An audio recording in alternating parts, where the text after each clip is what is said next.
YouTube family, welcome YouTube friends. Remember to like and subscribe to our channel. We're breaking down all the action from today's Champions League quarterfinal recap. Vamos! Phil Foden foils Atleti's park the bus plan and Luis Diaz piles more pain on his old foes, Benfica.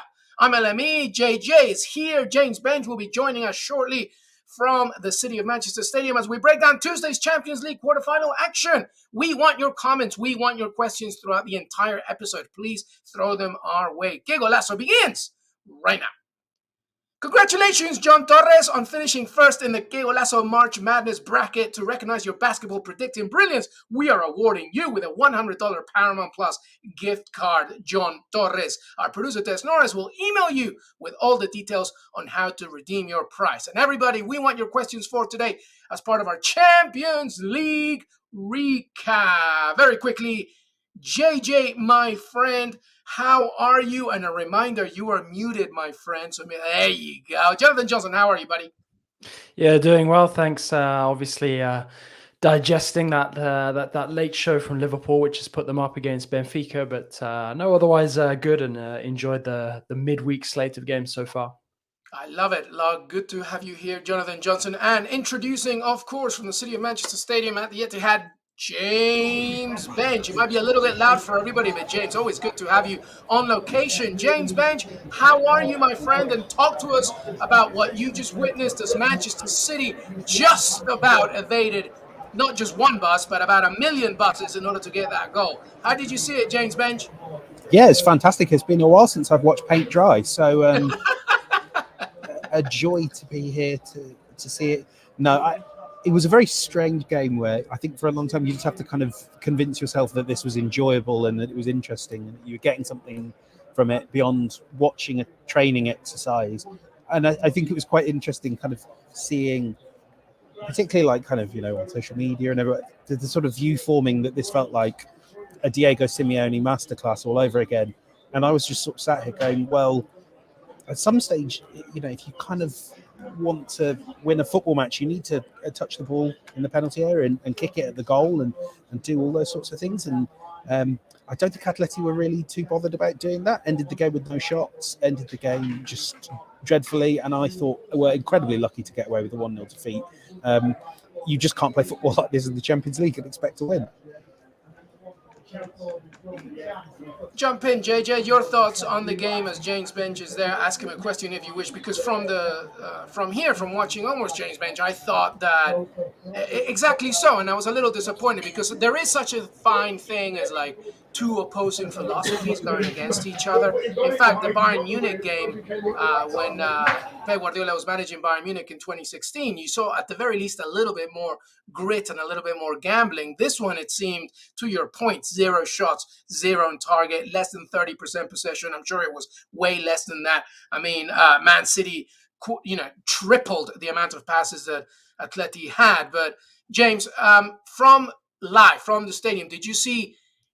Was it worse, basically? Because it really seemed like, at the very least, there was no creativity. From City, I thought there kind of was. I thought there were a lot of moments that were like, it's creativity that doesn't quite transfer into shots, doesn't really transfer into like game-changing moments, but it's just pressure, and it's pressure that any sort of athletic can't quite deal with. Any team really can't deal with for 90 minutes. And you did know, it was sort of like you'd look down into the bench and sort of see, look, there's Jack Grealish, there's Phil Foden, there's Gabriel Jesus. Like, the cavalry was there waiting. And as much as you do have these moments where everything you know about Guardiola in the Champions League kind of moves your mind and you think this is going to happen again, I think for more of it, you were just sat there thinking, well, even the best Atletico Madrid team, the ultimate pure defensive Diego Godin, that Atletico Madrid team, I don't think they could just cope with having so little of the ball, having so little energy, and having their team do so little to ease the pressure on them. I never thought it was going to last. Sorry about that. Had a bit of background noise of my own. I think when I was thinking about this City Atletico game, to me, the ideal score for Simeone was always going to be come away with the 0-0, keep it alive for that second leg, go back to Madrid and try and get a narrow win. I don't think there was ever really any question that Atleti would be able to outscore City over the two legs. It would be limiting City's attack and stopping them from doing that. So I guess if that was his game plan, almost worked until the defense was unpicked in the second half.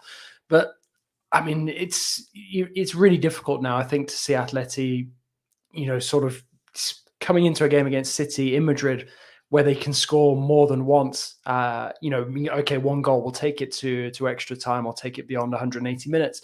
But for me, I don't see Atleti now being able to win this, after 180 minutes. I think at the sort of best case scenario for them, they take this to extra time and it perhaps goes a bit further from there. But it's difficult not to see City, going there and at least scoring once as well. So for me, I think, Atleti's kind of plan for these two legs has now been thrown into a bit of disarray. And it'll be interesting to see how Simeone reacts to that. Yeah, no, absolutely. I thought, James, on paper, 1-0, back to Wanda Metropolitano, it's not bad against Man City, right? But, to JJ's point, you're going to have to do more, Diego Simeone, at some point during the course of 90 minutes in the second leg and to your point at the beginning, to try and kick it at the back of the net and do something. Do you see, in the end, Man City coming out victorious in the second leg, or is there a chance for the Wanda Metropolitano faithful to get behind Atleti and Atleti do something here?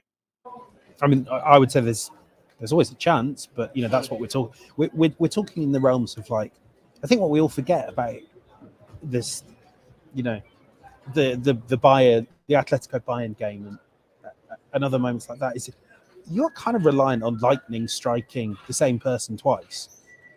If you play these games 100 times, I mean, if you play this game 100 times, Atletico Madrid won't score because they didn't have a shot. But, if you play most of these games 100 times, Atletico win, 5 times? This is not an approach that is, generates winning football at the highest level. I think we all kind of do get a bit confused and we fall into the narrative traps, and I'm as guilty as anyone of doing that. I just think, and they are, as we said, they're going to have to take risks, and in taking risks, they will open up space, and they are there to be got at. The defense didn't look incredible. Oblak has his weak moments. I thought it was quite poor, really, for the initial De Bruyne free kick, even though he cleared it quite well. So you have to assume that City will score in the Wanda Metropolitana, and I know that the absence of away goals maybe makes it a little easier for Simeone because you don't then have to score 3, but City could score 2. Yeah, easily. let's not forget too that team against Bayern Munich in 2016 is way better than the one that faced Man City today. A few balanced, unbalanced, mixed comments from everybody. Valentina, I don't see a chance for Atletico. Now they have to attack, and now the defense will be open, and Man City will finish the job. All right, final thoughts, James Bench, before we say goodbye, so then JJ and I can take over regarding Benfica, Liverpool, and much more. Any final thoughts, buddy? I mean, Phil Foden, I know we've kind of briefly mentioned, but how wonderful. I think it does kind of... I was quite suspicious that he'd make a great impact on this game because I always felt he's someone that will really excel playing in behind. But this was, a great moment of get the ball to his feet, commit defenders, beat them. A real... I mean, it's not an announce himself moment, a coming of age moment, because we've known he's outstanding, not just for his age, but at any age. We've known all that for a long time. But it is doing it on this high stage, it's fantastic for England, fantastic for City, fantastic for the Premier League, and I'm sure fantastic for the people of Stockport. Yeah, absolutely. Elevating his game. And as you mentioned, fantastic for England indeed. All right, James Bench, thank you so much, buddy. Get home safe. James Bench, make sure to follow his content on Twitter and read his reports later on CBS Sports as well. Bye, James. Thank you, buddy. Thanks so much. Get home safe. All right, that's James leaving. All right, let's carry on this Phil Foden chat, everybody. And Jonathan Johnson. What do you make of Phil Foden, everybody? If you're a Man City fan, the development of Phil Foden, as James Bain said, JJ, we've known for a while Foden is a player, but I am beginning to see now that next step. How high, how high is his ceiling? How good is it for England? And how much can this take Man City all the way to the final? It's huge for England. Obviously, it's very pleasing to see as an Englishman, when your current internationals perform to that kind of standard. And I think it speaks volumes as well that many of us were surprised that he was omitted from the starting 11. I mean, I say surprised, we were kind of semi-surprised because we know that Pep Guardiola is always going to, do some sort of tinkering in these games. The temptation to overthink has been well documented. Over the years. But I think Foden in this example, in this match, was actually exactly what City needed because, it was him who helped spark, the opportunity that unpicked that Atleti defense. And, it's potentially a tie decider because as we were saying earlier, none of us really fancy Atleti scoring even more than once in Madrid, just given sort of how stale these Simeone tactics are, and I think, for Foden, coming up in a big week for City, a lot of important matches at this point of the season, he'll be feeling confident going into that second leg as well. Wouldn't surprise me to see him start, but to have him sort of playing at this level at this moment in time is fantastic both for City and for England. And obviously the only person it's perhaps not as fantastic for is our good friend Jack Grealish, who sort of finds himself on the outside looking in still at City, despite his Gucci sponsorship that people have been raving about these last couple of days. So no, Foden, I mean, it's really great when you see these super rich clubs, still bringing through domestic talent, like Foden, and just fingers crossed his development can continue. And we have, arguably one of the big stars of the English national team set up, for at least the next decade. Who's already sort of at that established level where he's, I wouldn't say necessarily the finished product because obviously there's areas of his game that he can still develop, but he is close to being one of the best in the world when you're talking about that position. Yeah, per your comments on the contract, the Grealish and Gucci, seems that Angel Correa is more of a Louis Vuitton man. I don't think he enjoyed that attack. That was pretty interesting to watch. Here's a call to action for everybody, especially if you're an England fan, Man City, and this is pretty scary, actually. And JJ, I'll throw it to you for a second, very quickly, before we move on. Phil Foden, Jack Grealish, Raheem Sterling. Who's most valuable to England, do you think? All of them but Grealish. I'd probably say Foden in that kind of form, Sterling, and then Grealish afterwards. No, I mean it's not digging Grealish out because he's a former Villa player who chose to move to City. It's just a genuine point at this moment in time. This season hasn't gone the way that he would have hoped. I mean, the debut season with a club like City is always going to be difficult, but for me, I don't see him, being sort of the fixture for England. Many people expected him to be by moving on from Villa just yet. Obviously, injuries have played their part, and I'd say it's probably quite concerning the fact that the injury issues he had at Villa have still followed him to Manchester. Hopefully he can put them behind him at some point. But at this moment in time, he's, kind of a great luxury substitute to have to bring on to potentially change the course of a game for the last 20, 25 minutes, maybe half an hour. But he's not really close to that England starting 11 at this moment in time, and he's really going to need, another season, maybe even two at City, being one of their real high performers before he can be talked about as, somebody who's potentially as important, certainly for club and country, as Sterling is. And obviously Sterling's even had his issues with Guardiola over the last season or so, hasn't been getting as many minutes as he's been used to in the past. So, for me, I think it's Foden by a fairly decent distance at this moment in time. I agree, and partly it's because I feel that Raheem Sterling, unbelievable player. Jack Grealish, obviously on his day, we know as Villa fans how good he can be. And to your point, after that first season with City, I'm sure he'll grow even more into it. But Phil Foden is able to capitalize on all three positions up front. He's so good centrally. He can go wide. He can even act as that striker. He's so good. And today, the goal was a perfect example, evading three players, not making and just seeing Kevin De Bruyne for the goal. So I'm with you on that one. Mylorad, Liverpool finished the job today, and they can be relaxed for the weekend game against City. City will be under pressure. That's a very good point there regarding just how both coaches, JJ, can see this very important game on Sunday as Liverpool travel to Manchester City. I wonder if these results from today, JJ, make any difference on how they're going to look at this game on Sunday. To be honest, I don't think that these results today, make a huge difference, because both managers know that this is a huge game anyway. They've had it marked off in their calendars for a while.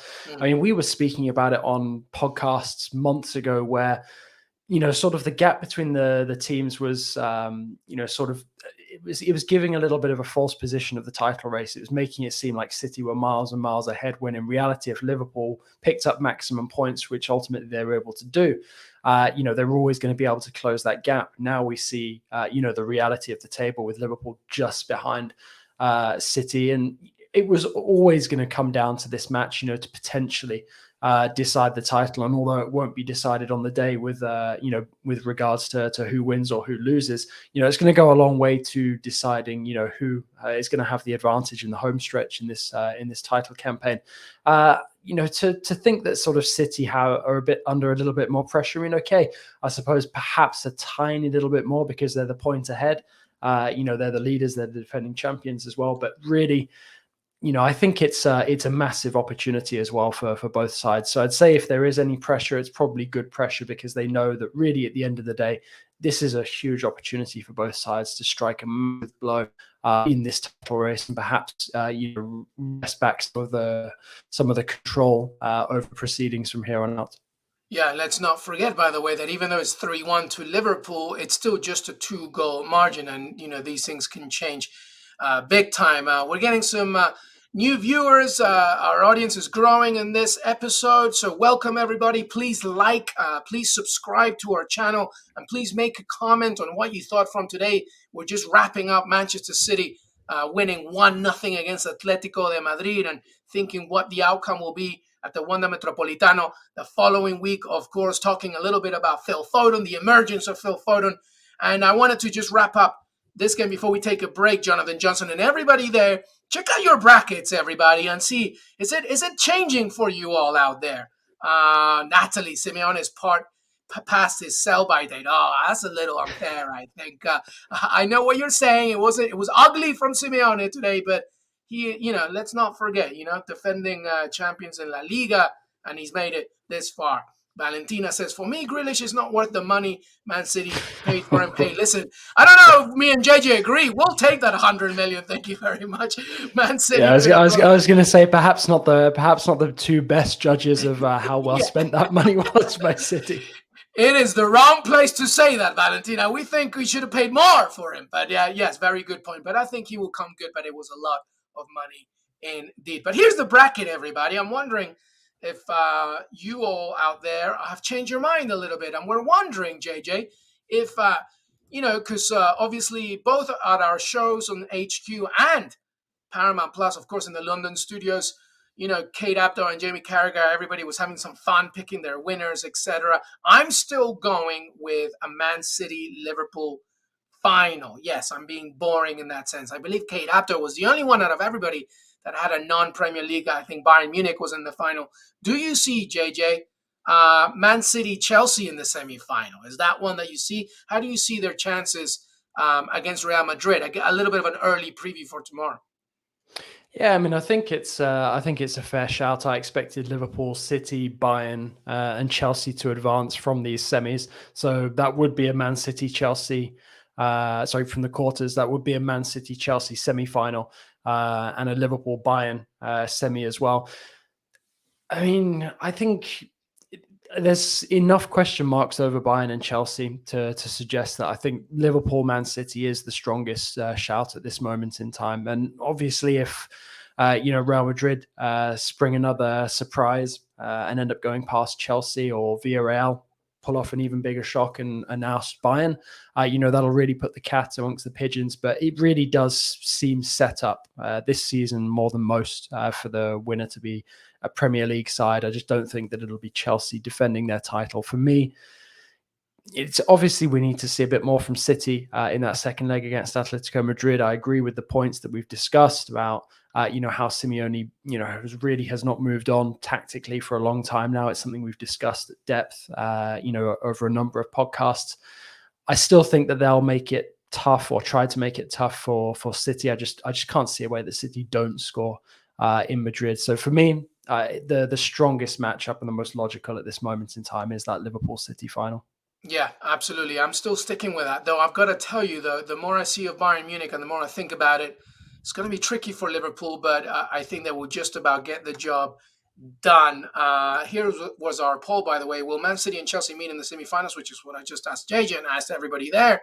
It was pretty even, so they were saying, yep, basically Man City, Chelsea, bye-bye Madrid teams, and 46% not this season. So we're getting some mixed comments there, of course, but everything points out to be that maybe the final of last season will turn out to be the semifinal of this one. Let's take a break, everybody. When we come back, we'll talk about Benfica against Liverpool. And yes, Darwin Nuñez did do his thing, but was it enough? Because clearly a Colombian named Luis Diaz also did his thing for his new team since January. Qué Golazo Champions League Tuesday recap with Jonathan Johnson, LME, CBS Sports. We'll be right back. The Covenant will not stop. There is something within us. Something sacred. Something worth protecting. Silver team, on me.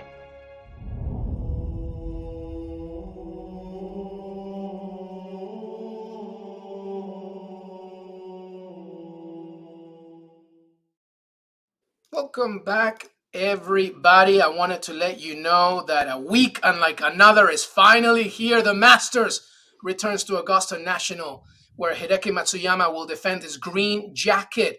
Go join the First Cut Golf Podcast, where the entire crew is previewing this year's tournament. From storylines to picks and even daily fantasy advice, the First Cut has you covered. The First Cut Golf Podcast is available wherever you're listening to this pod. Welcome, everybody. Qué Golazo Champions League quarterfinals Tuesday recap. Jonathan Johnson, LME. We've already discussed Man City and their win against Atleti. Let's go to Benfica, Liverpool. Luis Diaz, never beaten against Benfica, by the way. 8 games, 6 wins, 2 draws. He scores 2 goals today. Trent Alexander-Arnold with a beautiful ball for Lucho Diaz, finding Sadio Mane. That was before a Konate goal. I'm sorry, not 2 goals. He only scored 1, but he took a hand in 2, and he obviously finished the last one. Keita with a beautiful run and assist for the Colombian to do it. Benfica, though, did get one from our man there, Jonathan Johnson, Darwin Nuñez, who, hey, everybody, I just want to let you know, okay? You keep your finger, right? Hold on to the N on your phone, and you'll see the little line above the N. Darwin Nuñez, okay? Just a little friendly advice from your friendly neighborhood Peruvian. All right, but Benfica lose 1-3 to Liverpool. Liverpool take care of business. Thoughts on the game there, Jonathan Johnson? Is it over for Benfica, or because of that sole goal by the Uruguayan, do they have a shot at Anfield? Yeah, it's tough. It's tough not to feel that this one's been decided by that late goal. I did spend more time watching this one this evening for the live blog than I did City Atleti.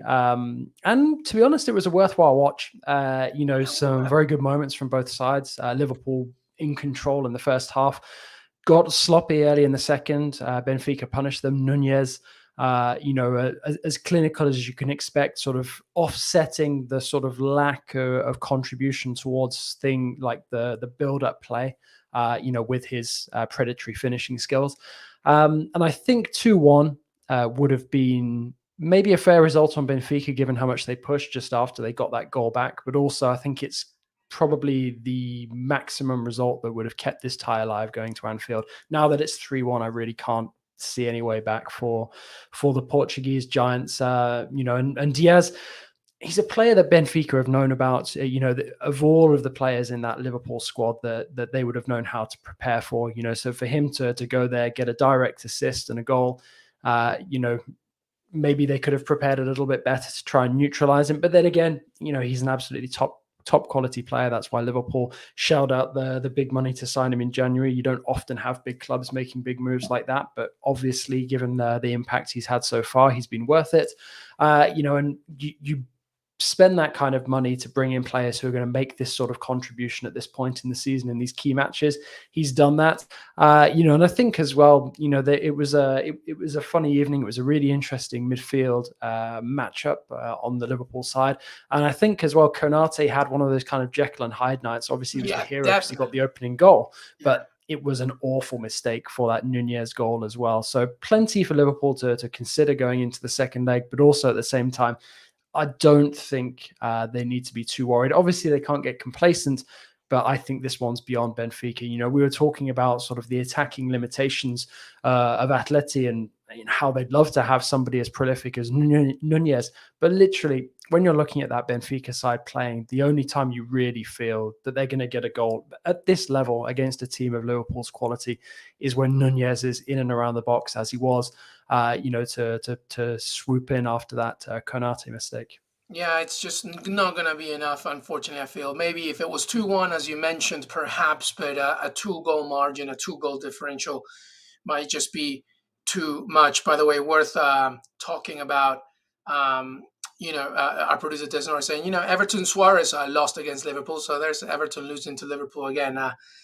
Des wanted us to say that joke. I'm sure Everton fans are loving that one. Liverpool fans, if you're watching, what did you make of it? By the way, JJ, and I'm going to ask everybody, what is your trio, right? Let's think about Sunday right now. A huge game against Man City. You obviously saw what they did against Benfica. Obviously, he's played around. But what is the trio now for Liverpool? Diogo Jota obviously didn't start. He's been doing really well as well. Luis Diaz is, killing it as well. Sadio Mane, we know how he can do. Mohamed Salah, by the way, no shade to him. Like, amazing, obviously, his contribution to this Liverpool side, one of the most important players for Liverpool. He hasn't scored a non-penalty goal, Jonathan Johnson, since mid-February. So, it's been a while. Like, would you sit Mohamed Salah against Man City? It's interesting because the speculation ahead of this game was that Jurgen Klopp was going to sit him for this game. And, if you're sort of judging which one is more important, you could argue that City would be the more important game. So you could have benched Salah for this one. So now the fact that he hasn't and Salah didn't score, which I assume was the thinking behind that from Klopp, that does, sort of pose this question now whether Salah will be the man to make way, because after a performance like that, you're not going to be dropping Luis Diaz out. Mane has showed his prowess in front of goal once again, so that's perhaps two of the three. So it really depends on whether Klopp believes that he's going to get a big match performance out of Salah. Obviously, given Salah's record with Liverpool, you can't bet against him doing that. But also, does Klopp feel like he wants to take that risk at this moment in time? Because like you said, no open play goal since, earlier this year. That's spanning a couple of months now. He's looking a bit tired at the moment. Obviously, he had, Africa Cup of Nations, then the African World Cup qualifiers as well. Double, heartbreak there. Does the contract thing have something to do with it, Jonathan? Oh, of course. The contract situation as well is something that's still dragging on. So there's a lot that's obviously going to be going on in Salah's mind at this moment in time. And there is a lot of logic to you asking whether Klopp might bench him for this one. But then again, also at the same time, when you need a moment of magic or somebody to find that goal, Salah more often than not has been that guy. So, Klopp, he's lucky to have a lot of fantastic attacking options at his disposal. But it would be a big call as well, if he benches Salah now. I feel like there would be less of a reaction if he had done it tonight against Benfica than if he does it against City. What do you think, everybody? Should Salah be I know it sounds ridiculous, especially because the other game against Man City, he produced some sublime magic. And obviously we know how amazing Mohamed Salah is. Nobody's denying that. Nobody's doubting that. Nobody's criticizing everything that he has given to Liverpool. Having said that, he, right now, in accordance to what Klopp has at his disposal and what Jonathan has just been saying, should he start against Man City? It's an honest question. Diogo Jota, Firmino can also produce and also be that sort of connector between the midfield and up front as well. Sadio Mane, Luis Diaz, who's absolutely killing it right now. Maybe what Salah needs, JJ, is like, that fire once again, where Klopp says, look, I'm going to sit you. And then when he puts him on in the 70th minute or whatever, then Mohamed Salah shows why he belongs in the starting 11, why he's one of the best players in the world. Maybe that's the kind of like push and adrenaline and motivation that a player like Mohamed Salah needs right now, because so many things are going on also outside of the game. Yeah, very possibly. But also, I think at the same time, when you've got sort of that mental baggage that comes with speculation about your future, sort of surrounding every game being, delved into in absolutely minute detail. I think the only thing that's really going to resolve this sort of cold snap that Salah is going through is A, the end of the season arriving, and B, making a definitive decision on his future. And, it seems to me like the smart move would be to extend with Liverpool, both for club and for player. But obviously, these things are always complicated to get done. So until that's actually, official and everything, I think that, this kind of iffy patch for Salah will probably continue, unfortunately. Where would you see Darwin Nuñez go in the summer, by the way? If you were to take a guess, he's not staying at Benfica. That's clear. And Benfica are going to want some good money for him. That's clear too. Do you see him going, obviously, outside of the Portuguese league? Maybe, I don't know why, but I just think La Liga, he probably wants to go somewhere where he can just feel comfortable from a language perspective. Do you see a specific place for him? Because Darwin Nuñez is a player. I mean, he's a freaking amazing talent. Yeah, he is. I completely agree with you, and it wouldn't surprise me if a lot of Premier League clubs are in for him, looking at him this summer. The obvious fit of the teams that we've talked about and the teams still in the Champions League at this moment in time are Atleti. Luis Suarez is not the player that he once was. Why not swap Uruguayan for Uruguayan? I think that could be a smart move. I think that the issues that Atleti have go much deeper than just a goal scoring presence, but I do think that it could be a good fit there. And I do think that, he could do well, with a number of Premier League sides as well. But like you said, in terms of sort of bedding in, he's already familiar with Spain, having played there before with Almeria.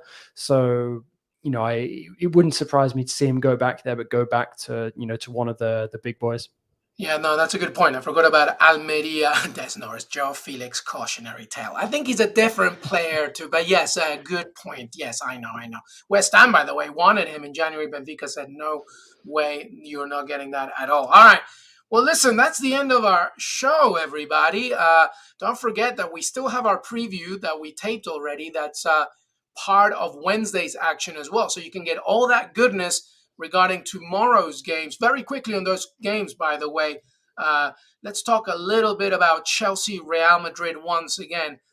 I don't know about this one, JJ. I'm so conflicted. Obviously, Chelsea are so good, organized, but that Brentford result made me think twice. I mean, I know that they're not going to do that again, but my goodness, what do you make of these two games? Chelsea against Real Madrid and Villarreal, which we do talk a lot about in the show, but not today. What do you make about both those Spanish sides against the managerial prowess of German managers? Yeah, I definitely think that the Spanish sides are the underdogs going into this one. I mean, let's not forget that Chelsea, did have a similar result last season as well against West Brom, where the wheels kind of fell off. A West Brom side that got relegated. Chelsea still went on to win the Champions League. So, this does happen from time to time, so I wouldn't be too worried about that. And I'm just going on what I've seen from Real so far this season in the Champions League. I don't think that they are elite material. I don't see them going much further. I mean, could they outlast Chelsea and get past them over two legs? Possibly. It really depends on how they both play out.